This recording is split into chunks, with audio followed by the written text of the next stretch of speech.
आदाब नाजरीन, कश्मीर एक्सप्रेस में आपका इस्तकबाल है। मैं हूं सैयद अब्बास मेहदी। पेश करेंगे रियासत के तीनों खित्तों की अहम खबरें, लेकिन सबसे पहले नजर सुर्खियों पर। कश्मीर एडमिनिस्ट्रेटिव सर्विस 2014 के नतायज का ऐलान। सूरन कोट के अंजुम बशीर खान ने किया टॉप। किश्तवाड़ की आलिया तबस्सुम ने हासिल किया दूसरा मकाम। शोपियां एनकाउंटर में हिफाजती दस्तों के हाथों जैश के 2 मिलिटेंट हलाक। क्रॉस फायरिंग में एक खातून भी हुई हलाक। मकामी लोगों को उकसाकर भागने की फिराक में थे मिलिटेंट। एनजीटी के फैसले के पेश नजर गवर्नर एनएन वोहरा ने तलब किया श्राइन बोर्ड का हंगामी इजलास। सीईओ, लीगल एक्सपर्ट और दीगर मेंबरान के साथ करेंगे 9 जनवरी को मीटिंग।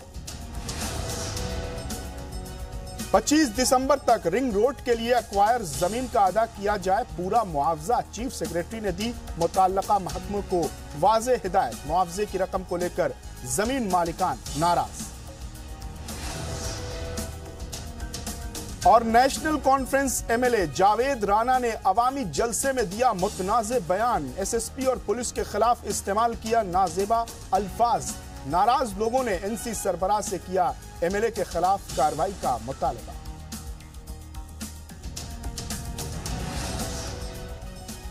और अब खबरें तफसील से देखते हैं। कश्मीर एडमिनिस्ट्रेटिव सर्विस 2014 के इम्तिहानात में सूरन कोट के रहने वाले अंजुम बशीर खान ने नुमाया कामयाबी हासिल करते हुए पहली पोजीशन हासिल की।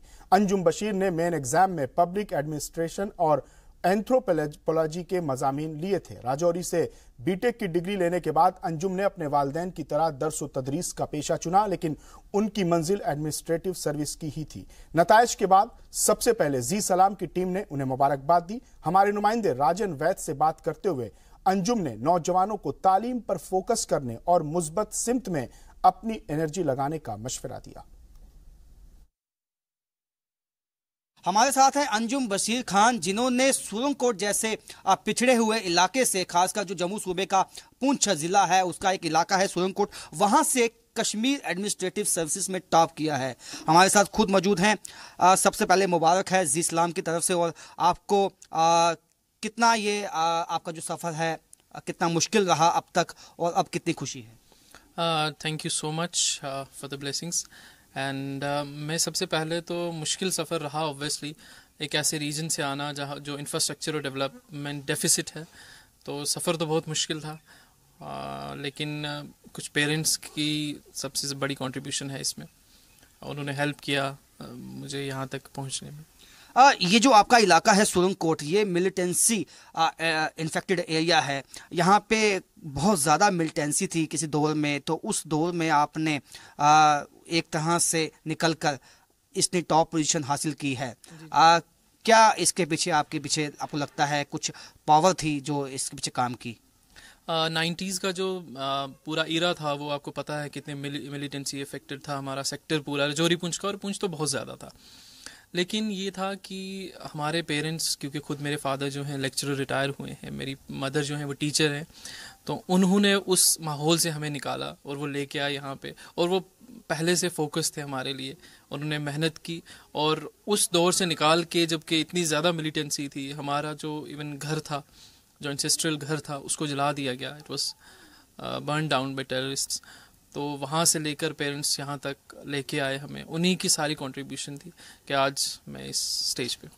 आपके जो साथी हैं वहाँ सूरन कोट से जो बिलोंग करते हैं, देखा है ज़्यादातर सूरन कोट में इलाका जो है एग्रीकल्चर के कामों में लगे रहते हैं जो नौजवान। अब नौजवान चाहते हैं कि वो टॉप पोजीशन जो है, जैसे कश्मीर एडमिनिस्ट्रेटिव सर्विसेज हैं या आईएएस हैं, उस तरह की फील्ड्स में जाएं। तो ऐसा जो चेंज आया उसके पीछे क्या वजूहत मानते हैं?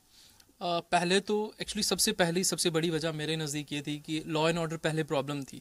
जब मिलिटेंसी ख़त्म हुई, एक किस्म का पीस आया, लॉ एंड ऑर्डर प्रॉब्लम ख़त्म हुई, तो फिर हमारे यूथ ने सोचा कि हम दूसरी तरफ शिफ्ट करें। अब कम से कम जान बच गई है, अब कम से कम कुछ अचीव करें। तो ये एक बहुत बड़ा रीज़न था। हमारे वहाँ पे कोई स्मॉल स्केल इंडस्ट्रीज़ नहीं है, कनेक्टिविटी के इश्यूज़ हैं, इंफ्रास्ट्रक्चर के इश्यूज़ तो हैं ही हैं।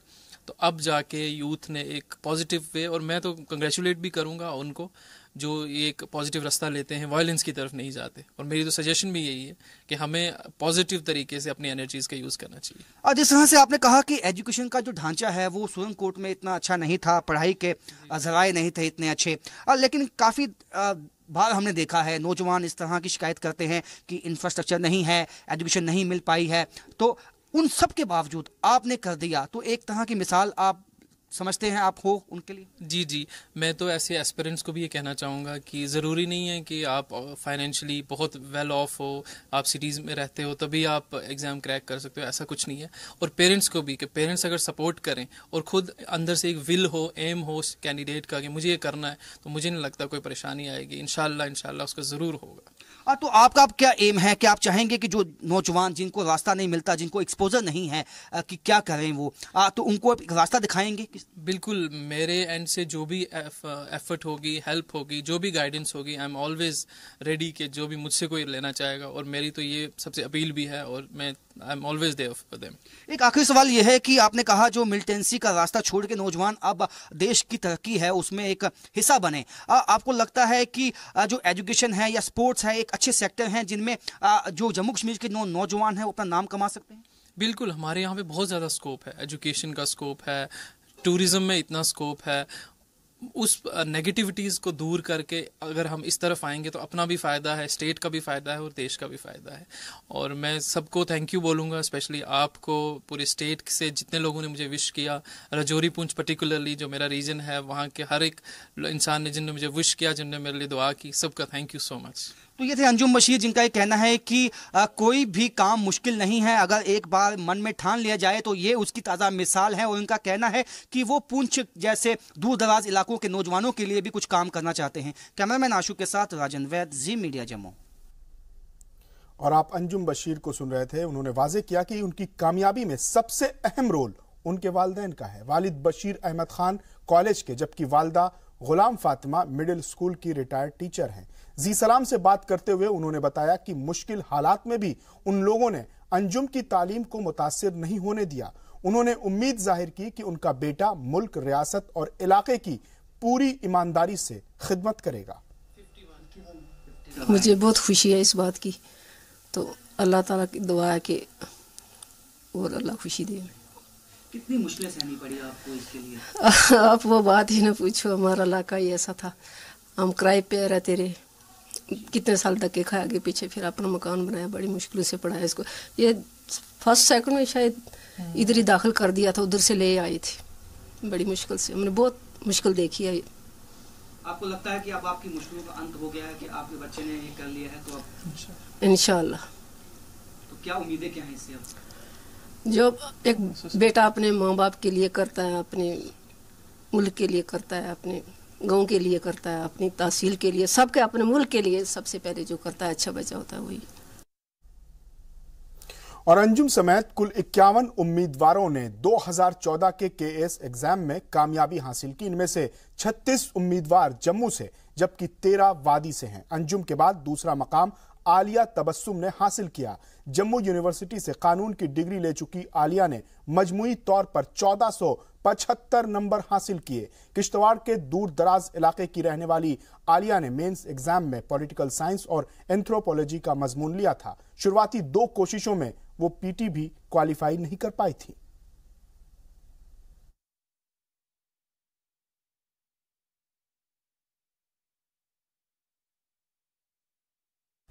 इस दफा जो केएस एग्जाम का जो रिजल्ट आया है उसमें एक खास बात देखने को ये मिली है कि दोनों जो टॉपर हैं वो जम्मू सूबे के दूर दराज इलाकों से बिलोंग करते हैं। हमारे साथ आलिया तबस्सुम है, लड़कियों में इन्होंने टॉप किया है केएस एग्जाम में, हमारे साथ मौजूद हैं। सबसे पहले आपको मुबारकबाद है और कितनी खुशी है आपको कि आपने लड़कियों में टॉप किया है? Thank you so much. ये बहुत ही खुशी का मौका है, लड़कियों में टॉप करना और ओवरऑल सेकंड टॉप करना। ये तो मैंने सोचा था कि लिस्ट में आऊँगी, लेकिन रैंक पे आऊँगी ये मैंने नहीं, it was beyond my imagination. बस आई एम थैंकफुल टू अल्लाह, to my parents, to my brother Tausifani, to my जीजू doctor Mohammad Yusuf. They were very supportive to me and to all other people also. जो ये आपकी जर्नी रही ये success की, ये कितनी डिफिकल्ट रही या आसान रही, कुछ हमसे शेयर करें। ये इजी भी रही, स्ट्रगलिंग था, इजी भी रही, डिफ़िकल्ट भी रही, बहुत सारी अनसर्टिनिटीज़ था, बहुत सारे क्वेश्चंस थे एवरी टाइम कि आपको कैरियर अनसर्टिनिटी अपने में ही बहुत बड़ी अनसर्टिनिटी है, लेकिन मैंने पेशेंस रखा। मेरे पेरेंट्स, मेरे भाई तौसीफ़ानी ने ही सपोर्टेड मी लाइक एनीथिंग। इन सब लोगों की सपोर्ट की वजह से आज जो भी अचीव हुआ, I dedicate this to my only to my parents and to my brother and to my brother in law. ऐसा देखने को मिला है जिस इलाके से आप बिलोंग करते हैं, खासकर छातुल का इलाका है, दूर दराज का इलाका है किश्तवाड़ जिले का, तो उसमें शिक्षा का ढांचा इतना अच्छा नहीं रहा है। उसके बावजूद आपने टॉप किया। आपको लगता है कि आप एक मोटिवेशन हैं सभी के लिए? मैं छात्रों में भी एक गांव से बिलोंग करती हूँ जिसका नाम राहाल है। वो अभी भी बहुत बैकवर्ड एरिया है। इनफैक्ट हमारे यहाँ रोड भी नहीं है, 1/2 किलोमीटर हमें बाय फुट जाना पड़ता है। I belong to, we still have roots there ही, लेकिन वहाँ पे क्या है, इनफैक्ट लिटरेसी रेट बहुत ही ज़्यादा कम है। लड़कियां ऐसी है कि जो 10th पास, हार्डली कोई लड़की मेरे गांव में होगी जो 10th पास किया होगा, और उसे भी 12th पास वगैरह, बहुत गर्ल्स ड्रॉप आउट बहुत ज़्यादा है। इन सभी सिचुएशंस में भी मेरे पेरेंट्स ने मुझे सपोर्ट किया, दे प्रोवाइड मी, उन्होंने मुझे हर एक सुविधा प्रोवाइड की ताकि आप ऐसे में मैं ये जानना चाहूँगा कि आपने जिस तरह से कहा, एक दूर दराज गाँव से आप बिलोंग करती हैं, किसी भी लड़की ने वहाँ 10th से ऊपर नहीं जा सकी हैं। जम्मू कश्मीर में ऐसा देखा गया है कि शिक्षा के स्तर को लेके जो पेरेंट्स हैं, खासकर जो दूर दराज इलाकों में गाँव में रहते हैं, वो कोशिश यही रहती है कि लड़कियों की पढ़ाई को वो सीमित कर देते हैं। तो आप उनको क्या कहना चाहेंगे? मैं सबसे पहले पेरेंट्स को ये बोलना चाहती हूँ कि जो लड़कियों की कैपेसिटी है, लड़कियों में बहुत हुनर है, लड़कियाँ कर सकती है। और जो आप ये बोल रहे हो कि लड़कियों में शिक्षा की कमी है या गर्ल्स ड्रॉप आउट ज़्यादा, इसका ये भी रीज़न है। जिस गांव में मैं बिलोंग करती थी, जब मैं पढ़ती थी, उस गांव में स्कूल सिर्फ 3rd तक था। देन आई हैव टू, मुझे दूसरे गाँव जाना पड़ता था 5th के लिए। फिर मुझे छात्रों से 9th किया और फाइनली मैंने किश्तवाड़ से आई पास्ड आउट, किश्तवाड़ से हुई। तो एक हमारे गाँव में स्कूल्स ही नहीं है, और ये भी नहीं है कि गांव का माहौल भी ऐसा होता है कि हम एक गांव से दूसरे गांव में डिस्टेंस ज़्यादा होता है, हम इनसिक्योरिटी फील करते हैं। लड़की को हम कैसे, इसलिए सिर्फ पेरेंट्स की गलती नहीं है, थोड़ी हमें स्कूल्स नहीं है। हमारे गांव जितने भी हैं, हमारे गांव में स्कूल नहीं है। अब जाकर हमारे गांव में 10th आया है, आफ्टर सो लॉन्ग डिकेड्स के बाद हमारे स्कूल में गांव में 10th आया है। इसलिए सिर्फ पेरेंट्स में नहीं है, हमें एडमिनिस्ट्रेशन में थोड़ी प्रॉब्लम है, थोड़ी हमारी गवर्नमेंट को इनिशिएटिव्स लेने चाहिए। रिसेंटली अभी बेटी बचाओ बेटी पढ़ाओ ये सब चीज़ें आई हैं हमारे गांव में, इससे अवेयरनेस हुआ है और लड़कियां पढ़ रही हैं। ऐसे में मेरा सवाल ये भी है कि आपने जिस तरह से अब एक टॉप जो पोजीशन हासिल की है केएस एग्जामिनेशन, जो हमारी स्टेट का सबसे टॉप मोस्ट एग्ज़ाम है, आप चाहेंगी कि अपने गांव की उन लड़कियों के लिए आप कुछ कर पाएँ? उन गाँव की लड़कियों के लिए पहले मेरा ये टॉप करना, केएस करना ही एक मिसाल है। उसके बाद अगर मैं उस गाँव में रहकर इतने बैकवर्ड इलाके, फार फलंग के गाँव में रहकर एक टॉप रैंक ले सकती हूँ, 2nd topper in the state and 1st topper among the girls in the state, तो इससे मेरे गाँव की जो लड़कियाँ, पेरेंट्स, उन्होंने भी बहुत initiative, they are highly impress. वो भी अपनी लड़कियों को बोलते हैं कि आप भी ऐसा करो, जब ये कर सकते तो आप भी कर सकते हो। तो ये थी आलिया तबस्सुम, जो एक मिसाल बन चुकी हैं जम्मू कश्मीर में लड़कियों के लिए। और उनका ये भी मानना है कि जो पेरेंट्स अपने बच्चों को, खासकर लड़कियों को आगे बढ़ाना चाहते हैं, उनको ज़रूर बढ़ाना चाहिए, क्योंकि लड़कियों के लिए आगे बढ़ना बहुत लाजमी है। कैमरामैन आशू के साथ राजन वैद, जी मीडिया जम्मू। वादी की इन हसीन तस्वीरों को आप देख रहे थे। अब दूसरे पहलू पर भी बात करेंगे। शोपियां जिले के बटा मोरन में देर रात तक चले तसादुम में हिफाजती दस्तों ने जैश मोहम्मद से वाबस्ता 2 मिलिटेंट्स को हलाक कर दिया, जबकि एक मिलिटेंट फरार होने में कामयाब रहा। आईजीपी कश्मीर मुनीर खान के मुताबिक एक मिलिटेंट गैर मुल्की जबकि दूसरा मकामी है। मकामी मिलिटेंट की शिनाख्त तनवीर के तौर पर हुई है। आईजीपी के मुताबिक तनवीर J&K बैंक के गार्ड की हलाकत में भी शामिल था। एनकाउंटर पीर रात को शुरू हुआ। तीनों मिलिटेंट गांव के 2 मकानों में छुपे हुए थे। मौजूदगी की इत्तला मिलते ही 44 राष्ट्रीय राइफल्स, एसओजी और सीआरपीएफ ने गांव का मुहासरा कर तलाशी मुहिम शुरू कर दी। पुलिस का घेरा तंग होता देख मिलिटेंटों ने फायरिंग शुरू कर दी और फरार होने की कोशिश करने लगे। जवाब में हिफाजती दस्तों ने भी फायरिंग की और तकरीबन रात के 10 बजे उस मकान को जिसमें मिलिटेंट छिपे हुए थे आईईडी से उड़ा दिया।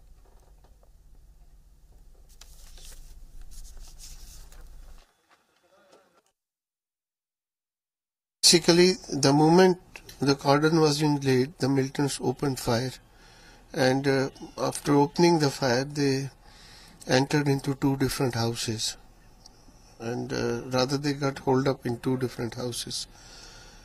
Because it was already dark when this encounter started, so we had to wait, and intermittent firing from the militant side continued till morning, which was replied by the forces.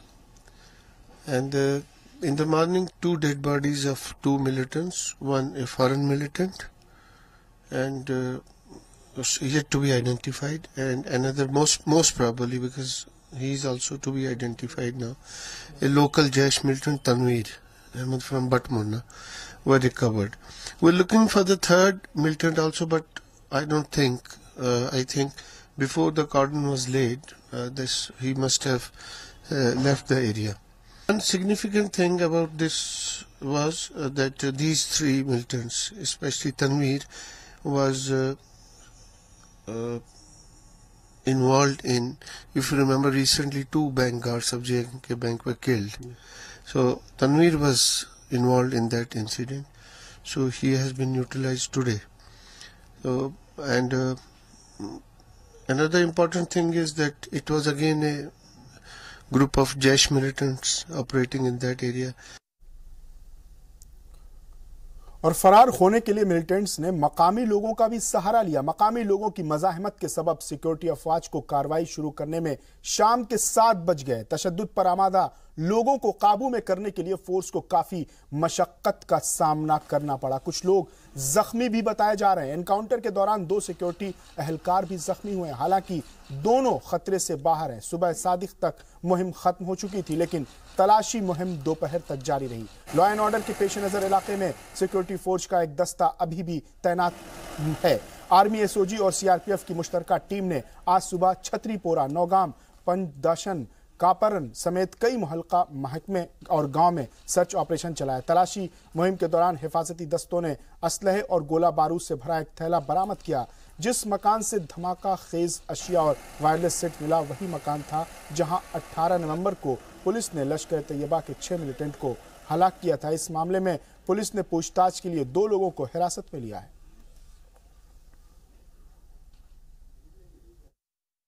During the course of operation, 2 of one Jawan of army and 1 Jawan of police, they also got injured, but touch wood, they are stable.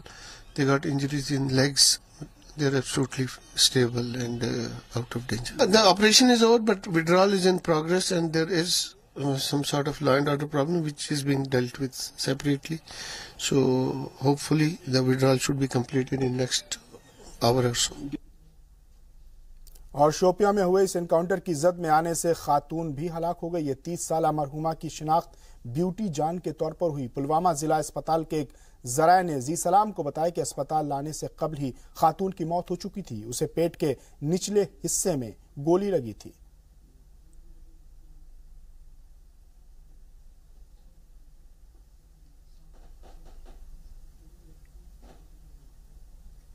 हाल के दिनों में वादी में मिलिटेंटों की जानिब से ATM को निशाना बनाने के वाकयात में इजाफा हुआ है। एक रोज कबल पार्लियामेंट में एक सवाल के जवाब में मुमलकती वजीर बराए खजाना शिव प्रताप शुक्ला ने कहा था कि डीमोनेटाइजेशन के सबब वो जराए बंद हो चुके हैं, जिससे उन्हें माली मदद मिलती थी। आईजीपी मुनीर खान भी इस बात से मुत्तफिक हैं। वाज़ेह हो कि शोपिया एनकाउंटर में हलाक तनवीर भी ऐसी ही एक वारदात में शामिल था।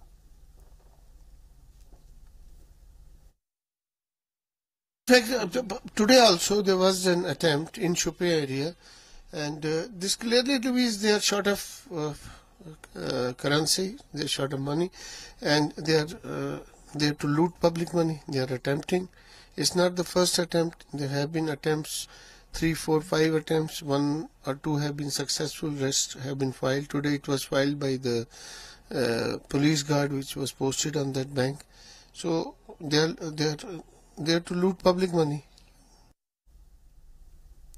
यहाँ वक्त हो गया एक मुख्तसर से वक्फे का, लेकिन वक्फे के बाद भी कश्मीर एक्सप्रेस जारी रहेगा।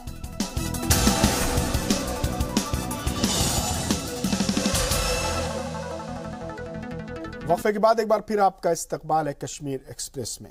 नेशनल ग्रीन ट्रिब्यूनल की जानिब से अमरनाथ गुफा को साइलेंस जोन करार दिए जाने के फैसले के पेश नजर गवर्नर एन वोहरा ने अमरनाथ श्राइन बोर्ड का हंगामी इजलास तलब किया है। वाज़ेह हो कि गवर्नर श्राइन बोर्ड के चेयरमैन हैं। जराये के मुताबिक एनजीटी के हालिया फैसले पर गौर खौस के लिए 9 जनवरी की मीटिंग बुलाई गई है। आपको बता दें कि बोर्ड इस फैसले की मुखालिफत कर रहा है। मजहबी और समाजी तंजीमों के साथ साथ सियासी जमातें भी एनजीटी के फैसले की तनकीद कर रही हैं। बोर्ड के सीईओ का कहना है कि एनजीटी ने बोर्ड को अपना मौक़िफ़ वाज़ेह करने का मौका नहीं दिया। इस सिलसिले में एनजीटी ने 15 नवंबर को एनवायरमेंटल, फॉरेस्ट और क्लाइमेट चेंज वजारत के एडिशनल सेक्रेटरी की सदारत में माहिरीन की एक टीम तश्कील देने की हिदायत दी थी। आपको बता दें कि 13 नवंबर को एनजीटी ने अपने फैसले में गुफा को साइलेंस जोन करार देते हुए अकीदतमंदों के भजन, आरती और दीगर अशिया को अंदर ले जाने पर पाबंदी आयद कर दी थी। हालांकि 14 नवंबर को उसने वाजे किया कि सिर्फ शिवलिंग के सामने भजन कीर्तन की ममानत होगी और सीढ़ियों से लेकर गुफा के रास्तों पर किसी तरह की पाबंदी आयद नहीं की जाएगी। एनजीटी ने ताराकोट मार्ग को 24 नवंबर तक शुरू करने के अलावा भवन में किसी तरह की तामीर और जायरीन की तादाद को एक दिन में 50,000 तक महदूद करने की भी हिदायत दी थी। बोर्ड ने इस फैसले को सुप्रीम कोर्ट में चैलेंज किया था, जिसके बाद उसे स्टे मिल गया था।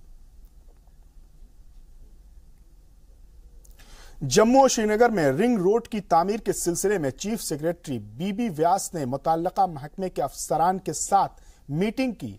मीटिंग में जमीन हासिल करने को लेकर अब तक हुई पेशरफ्त का जायजा लिया गया। मीटिंग के दौरान चीफ सेक्रेटरी ने जम्मू, सांबा और पुलवामा के जमीन मालिकों को 25 दिसंबर तक मुआवजा दिए जाने की हिदायत दी। इसके अलावा सीएस ने रियासती मिल्कियत वाली सड़क को जल्द अज जल्द नेशनल हाईवे अथॉरिटी को सौंपने का भी हुक्म दिया। आपको बता दें कि 278 हेक्टेयर एरिया में बन रहा श्रीनगर रिंग रोड वादी के 6 जिलों बड़गाम, बारामूला, बांदीपोरा, गांदरबल, पुलवामा और श्रीनगर से होकर गुजरेगा।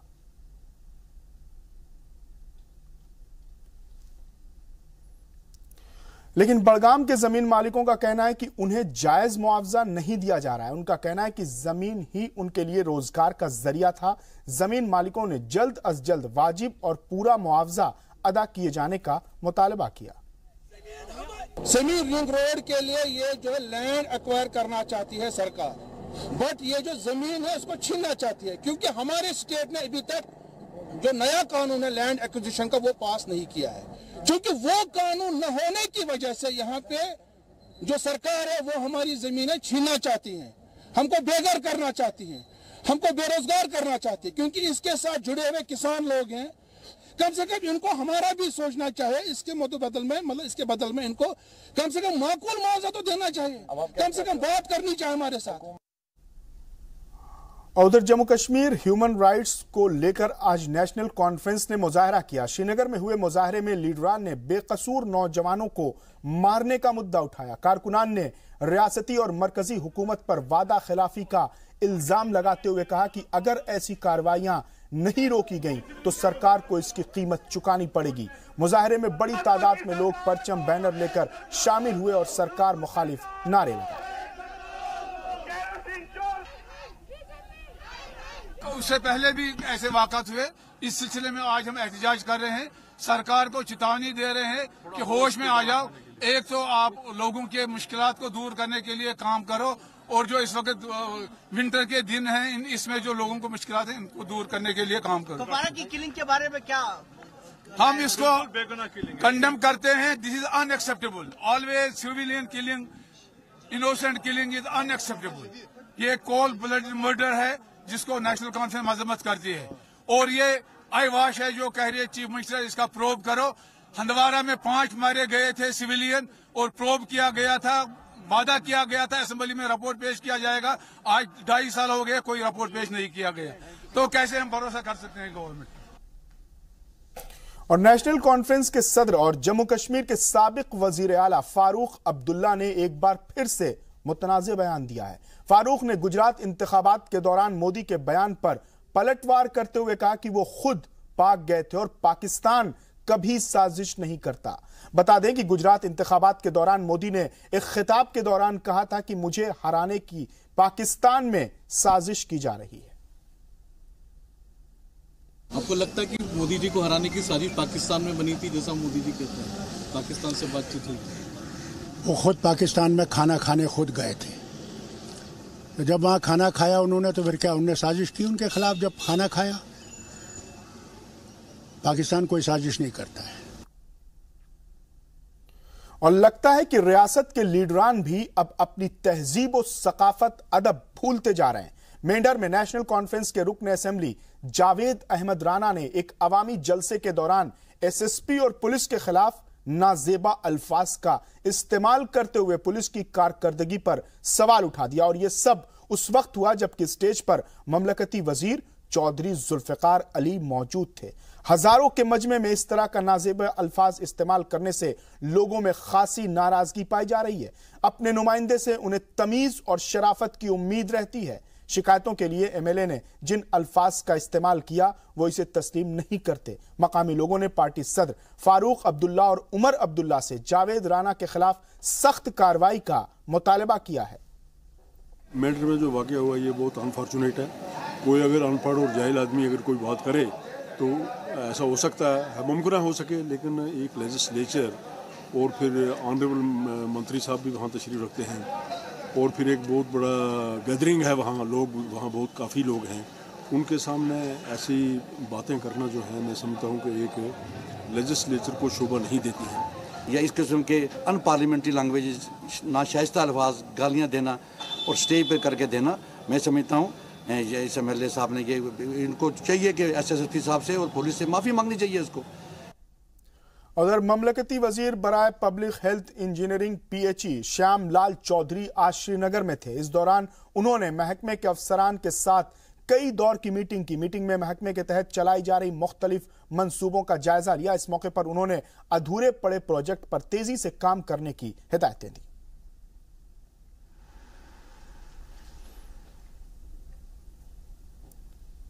और देर रात बड़गाम जिले के बीरवा पुलिस स्टेशन में लगी आग के सबब 2 मंजिला इमारत पूरी तरह तबाह हो गई। आतिशज़दगी का सबब शॉर्ट सर्किट बताया जा रहा है। आग पर काबू पाने के लिए फायर ब्रिगेड की 6 गाड़ियां लगी हुई थीं, जिसने बड़ी मुश्किल से आग को बुझाने में कामयाबी हासिल की थी। थाने में रखे असलहे आग से महफूज रहे, लेकिन अहलकारों के जाती सामान और कागजात वगैरह जलकर खाक हो गए।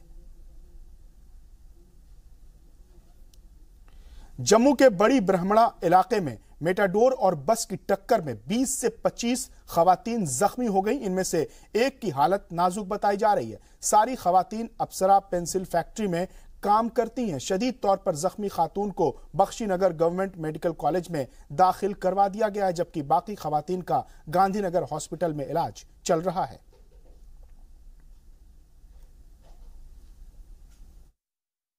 साढ़े रस्ते च अस अपनी कंपनी जा रहे हैं, साढ़े रस्ते च एक्सीडेंट होया साढ़ा। अस अफसर प्लास्टिक च कम्म करने आं। गाड़ी बिल्कुल आस्ता आस्ता चला दी ही, कुछ पता नहीं चले। जिसलै अहीं झटका लगे होला पता चलिया कि कुड़ी सट्टा लगी दी होला। बैठे हुए थे, हमें कोई पता नहीं क्या हुआ कैसे हुआ, हमें कुछ नहीं पता चला। जब गाड़ी से गाड़ी टकराई ना, तब जब हमारे ऊपर शीशे गिरे ना, तब।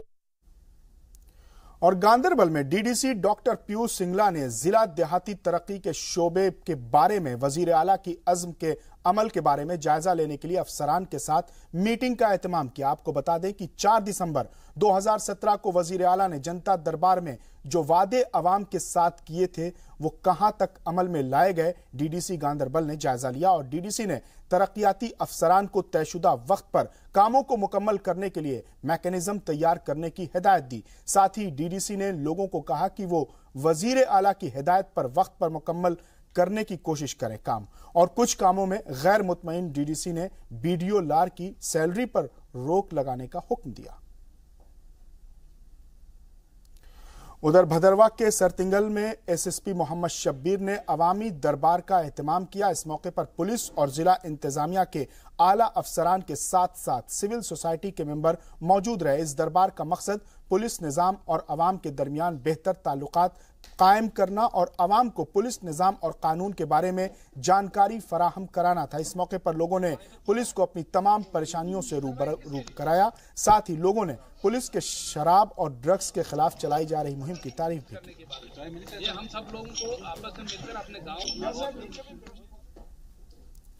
बारामूला के डेलिना पुलिस पोस्ट पर डीएसपी बारामूला रोहेल मिर्जा ने अवामी दरबार का एहतमाम किया। इस मौके पर पुलिस अफसरान के साथ साथ 100 से ज्यादा लोगों ने हिस्सा लिया। इस दरबार का मकसद पुलिस की जानिब से शराब और ड्रग्स के खिलाफ चलाई जा रही मुहिम के बारे में लोगों को बेदार करना था। साथ ही कई मकामी मुश्किलों के बारे में भी चर्चा की गई।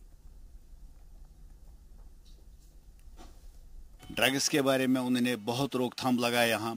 यहाँ एक मेडिकल शॉप में अगर नुस्खा की जरूरत पड़ेगा, किसी को कोई बीमार है, नुस्खे के बगैर वो कोई ड्रग्स का वो टेबलेट नहीं मिलेगा। और ड्रग्स के बारे में आज अच्छा सा प्रोग्राम रहा यहाँ, और तमाम गांव वालों ने यहाँ प्रोग्राम के बारे में आज ताउन दिया। उधर तराल में बीएसएनएल की सर्विस को लेकर लोगों को काफी दिक्कतों का सामना करना पड़ रहा है। नेटवर्क और कनेक्टिविटी को लेकर सार्फिन हफ्तों परेशान रहते हैं। मकामी सार्फिन का कहना है कि गुज़िश्ता कई दिनों से खराब नेटवर्क के सबब अजीज रिश्तेदारों से राब्ता करना नामुमकिन हो गया है। महकमे का कहना है कि ऑप्टिकल फाइबर खराब होने से सर्विस मुतासिर हुई है और जल्द ही इसे ठीक कर लिया जाएगा। तराल में कई दिनों से बीएसएनएल का निजाम पूरी तरह ठप होकर रह गया है, जिसकी वजह से तराल के बाशिंदगान को, कई तराल के सारे लोगों को जो बीएसएनएल का इस्तेमाल करते हैं, बैंकिंग सिस्टम, ब्रॉडबैंड और जो एसटीडी वगैरह है, सारे बेकार पड़े हैं। हमारी हुकाम से गुजारिश है कि वो फिलफौर इसका इजाला करे, इसको रेस्टोर करने की कोशिश करे। बसूरत दीगर तराल के सार्फिन सड़कों पर आ जाएंगे। हमारी हुकाम से भी गुजारिश है कि या तो वो इस बीएसएनएल सिस्टम को यहाँ से हटाएं या इसको हमेशा मुतवातिर और रेगुलरिटी के साथ इसको यहाँ चलाने में अपना ताउन पेश करें। जो जहाँ पे मेन केबल आती है ना, श्रीनगर से, उसको कहते हैं ओएफसी फाइबर केबल। वो हमें अवंतीपुरा से ब्रेकअप आ रहा है, कांजीनाग तक आरएनपी वाले थोड़ा काम कर रहे हैं अपनी, तो इसीलिए से वो काट हो गई है वहाँ पे, इसलिए हमारे एक्शन बैठ गए। और जम्मू में एनएचएम मुलाजमीन ने प्रेस कॉन्फ्रेंस की और हुकूमत से उनकी जायज मुतालबात पूरा न करने के फैसले की मजम्मत की। उनका कहना था कि अगर हुकूमत जल्द ही उनको मुस्तकिल करने के साथ उनकी तनख्वाहें नहीं बढ़ाती तो वो लोग एहतजाज करेंगे। उन्होंने हुकूमत के खिलाफ 20 तारीख से 72 घंटे के एहतजाज का ऐलान किया और उनका कहना था कि अगर इस पर भी हुकूमत नहीं मानती तो उनके एहतजाज नुकसानदेह भी हो सकते हैं, जिसकी जिम्मेदार सरकार होगी। हम 20 से हड़ताल पे जा रहे हैं। उसका कारण ये है कि हमने पिछले दिनों प्रोटेस्ट किया था। 1 मार्च से लेके 15 मार्च तक वो प्रोटेस्ट चला था। उसमें हमारी जो मुख्य डिमांड थी वो थी रेगुलाइजेशन, हमें परमानेंट किया जाए। उस पे फिर 15 दिन के बाद इन्होंने कमेटी फ्रेम की और उस कमेटी में हमें आश्वासन दिया गया कि आपको जो रेगुलाइजेशन की है उसके लिए हम कमेटी फ्रेम कर रहे हैं और ये हमें रिपोर्ट सबमिट करेगी 2 महीने के अंदर। लेकिन आज 9 महीने होने को आए हैं, लेकिन 9 महीने के बाद भी रिपोर्ट सबमिट नहीं हुई है। इसका हर एक एम्प्लॉयज को बड़ा दुख है। अगर 72 घंटे के अंदर अंदर भी हमारी डिमांड्स को नहीं माना जाता, हम निर्णय लेंगे कि हमें आगे हड़ताल करनी है। और जम्मू के नगरोटा में अवेयरनेस प्रोग्राम का इनेकाद किया गया। इस प्रोग्राम का एहतमाम एनसीसी कैंप में सिविल डिफेंस की जानिब से किया गया। इस मौके पर सिविल डिफेंस के चीफ वार्डन मंजीत सिंह समेत दीगर अफसरान भी मौजूद रहे। अवेयरनेस प्रोग्राम में एनसीसी कैंप में मौजूद कैडेट्स को आफत में या किसी और मुसीबत में फंसे लोगों को कैसे बचाया जाए, इसके बारे में जानकारी दी गई ताकि एनसीसी कैडेट्स कुदरती आफत के समय लोगों की मदद कर सकें। यहाँ पे एनसीसी का कैंप लगा हुआ है। यहाँ 1 डे अवेयरनेस कैंप के लिए आए हैं और जो एनसीसी के बच्चे हैं उनको हम जो काफ़ी जो टिप्स दे रहे हैं जो एनसीसी अपने सिविल डिफेंस के, ताकि ये बच्चे जो अपने अपने घर जाके और जहाँ से भी ये आए हैं वहाँ जाके अपने ये जो हम इनको आज यहाँ टिप्स दे रहे हैं सिविल डिफेंस के, वो जाके वहाँ अपने गाँव में, अपने मोहल्ले में, अपने शहर में जाके उसे इस्तेमाल करें जब कभी कोई आपत्ति आ जाए या कोई दुर्घटना घट जाए। और इनको हम इतना एक्सपर्ट कर रहे हैं कि ये अपना फर्स्ट एड खुद कर सके और दूसरे का भी फर्स्ट एड तुरंत कर सके।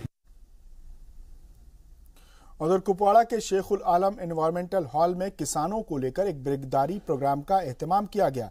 यह प्रोग्राम डिपार्टमेंट ऑफ हॉर्टिकल्चर की जानिब से कराया गया। इस प्रोग्राम के दौरान लोगों को कई मंसूबों के बारे में जानकारी दी गई जो कि मरकजी हुकूमत की जानिब से चलाए जा रहे हैं। इस प्रोग्राम में लोगों से कहा गया कि वो हुकूमत की तरक्याती मंसूबों का साथ दें और लोगों को तरक्याती मंसूबों के बारे में जानकारी फराहम कराएं। अवेयरनेस का ही एक प्रोग्राम है कि जो डिपार्टमेंट हार्टिकल्चर डिपार्टमेंट की जो स्कीम्स हैं जो इम्प्लीमेंट करनी है, जो गवर्नमेंट ने रखी है, सेंट्रल स्कीम्स है या स्टेट की स्कीम्स हैं, उनके बारे में अवेयरनेस देनी थी लोगों को कि ये स्कीम्स हैं क्या, उसमें क्या फ़ायदे हैं और सब्सिडी कितने है इसमें, उसको इम्प्लीमेंट कैसे किया जाना चाहिए फील्ड में। जो इस वक्त एक स्पेशल स्कीम चल रही है खुसूसन J&K के लिए, जिसमें हाई डेंसिटी एक्जॉटिक चल रहा है, तो उसमें प्लांटेशन पिछले साल से हमने गवर्नमेंट ने स्टार्ट की है और इस साल भी प्रोग्राम है और आगे भी वो चलता रहेगा। और ख़ास तौर पर उस बात पे भी हम जोर दे रहे हैं कि हर एक कैंप में, और आज भी स्पेशली उस पर बात चल रही थी अंदर और चल रही है कि हम कैसे अपने बागों में, अपनी ज़मीन पे वो बाग लगाएं।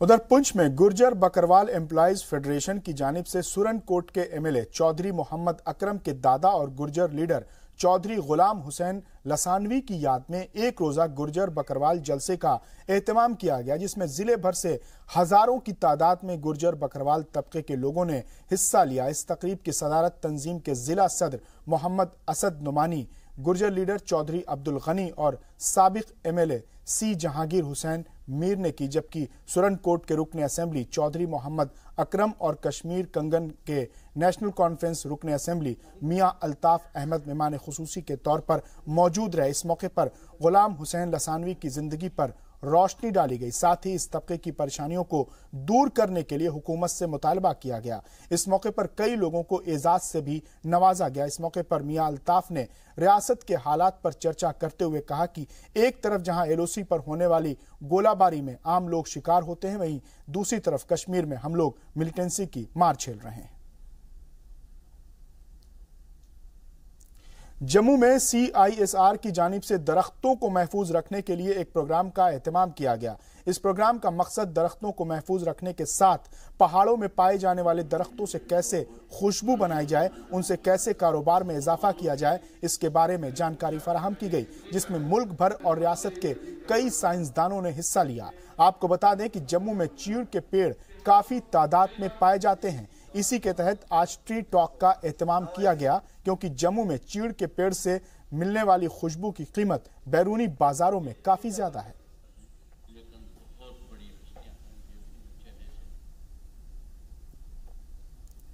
ऑफिसर्स ट्रेनिंग एकेडमी चेन्नई से वापस लौटे तलबा का कहना है कि नौजवानों को हिंदुस्तानी फौज ज्वाइन करने में पसोपेश नहीं करना चाहिए। डोडा के इस टूर का इनेकाद तलबा को फौज की जिंदगी और उनकी ट्रेनिंग से वाकफियत कराना था।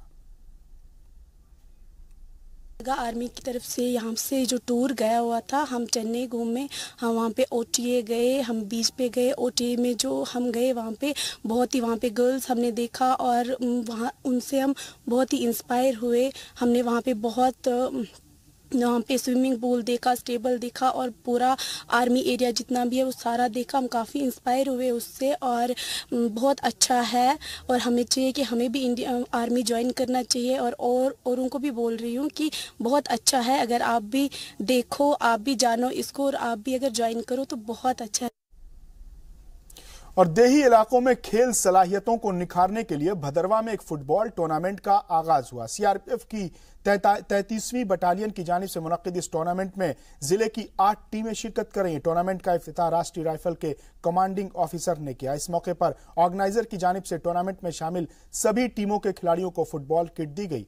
आपको बता दें कि देही इलाकों में आर्मी, रियासती पुलिस और CRPF की जानिब से स्पोर्ट मुकाबले का इनेकाद सिविक एक्शन प्रोग्राम के तहत किया जा रहा है।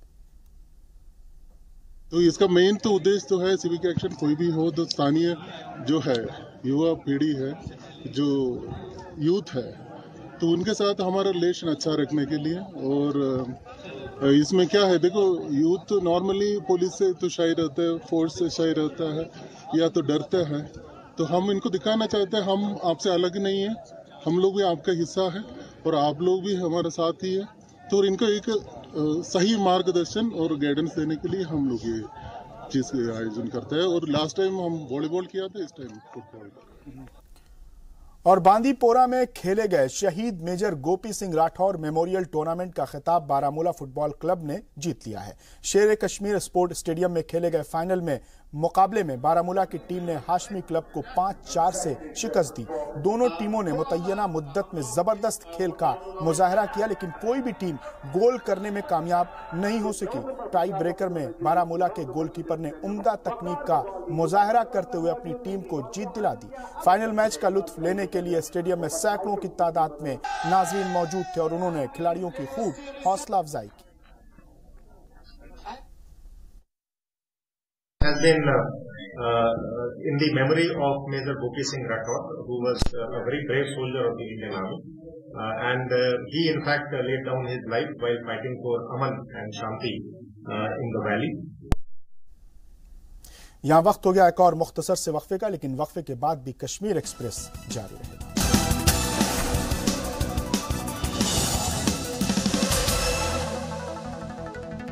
वक्फे के बाद एक बार फिर आपका इस्तकबाल है कश्मीर एक्सप्रेस में।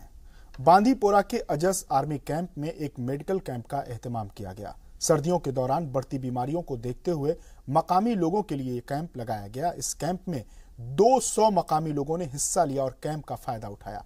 आर्मी की ऐसी कोशिश से ही इलाके में अमन बहाली आई है और आर्मी इलाकों में अमन और हम आहंगी लाने के लिए मुस्तैद है। लोगों ने ऐसे कैंप लगाने के लिए आर्मी का शुक्रिया अदा किया।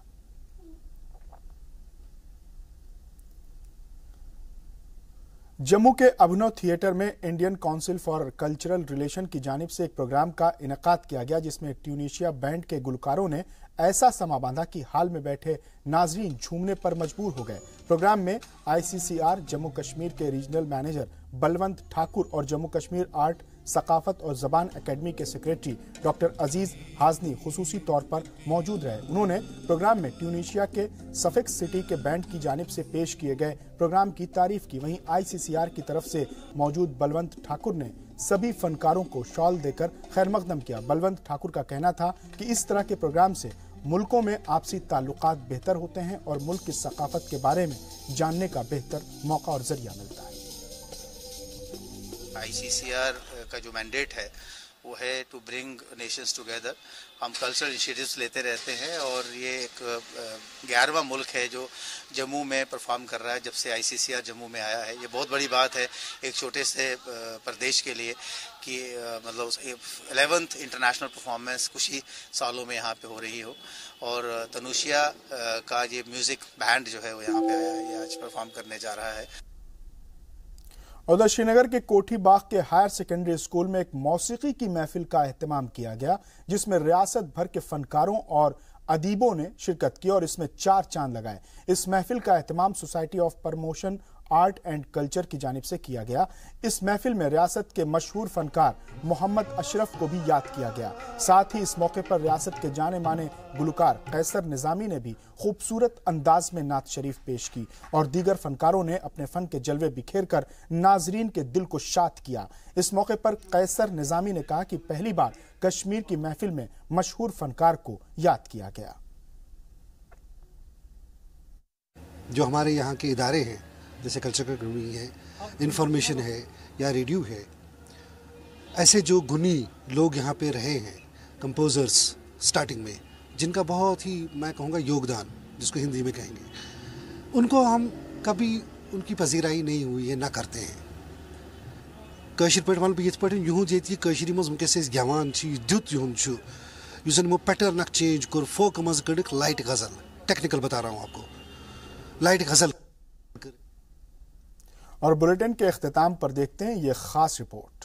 हुकूमत के बड़े बड़े दावों की पोल खोलता जम्मू का ये इलाका, जहां लोगों को बुनियादी सहूलतों से ही दोचार होना पड़ रहा है। बालीचरण वो इलाका है।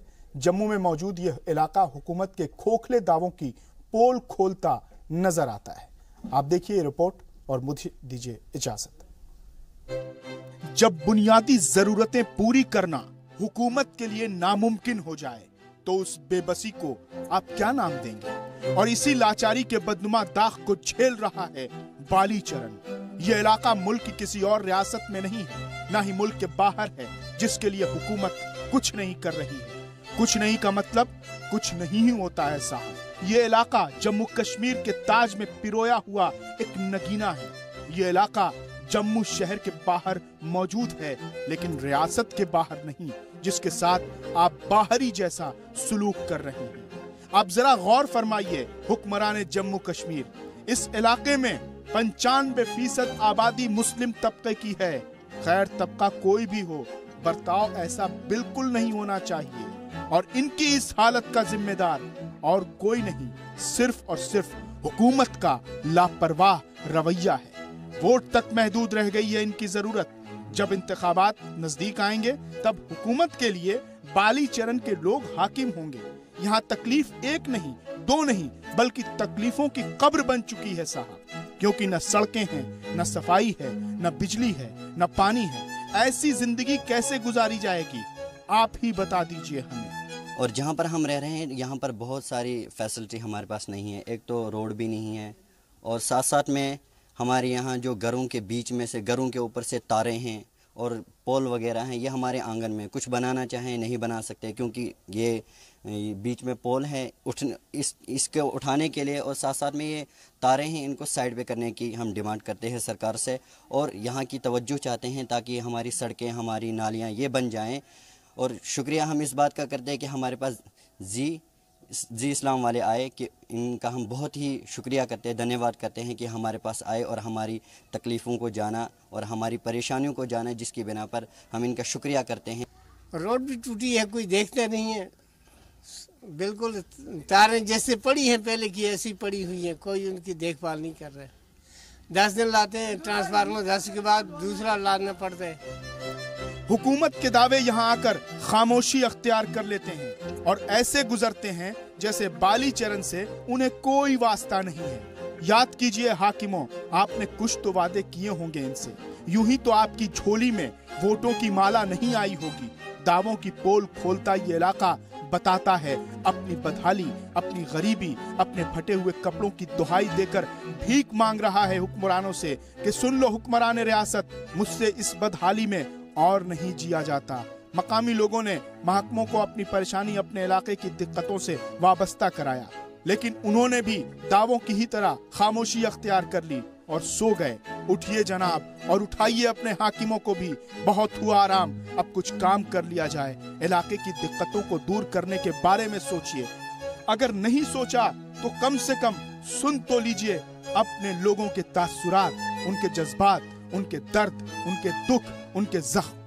यहाँ पर बिजली जो है ट्रांसफार्मर साड़ गया है, उसको कोई देखने भी नहीं आता है।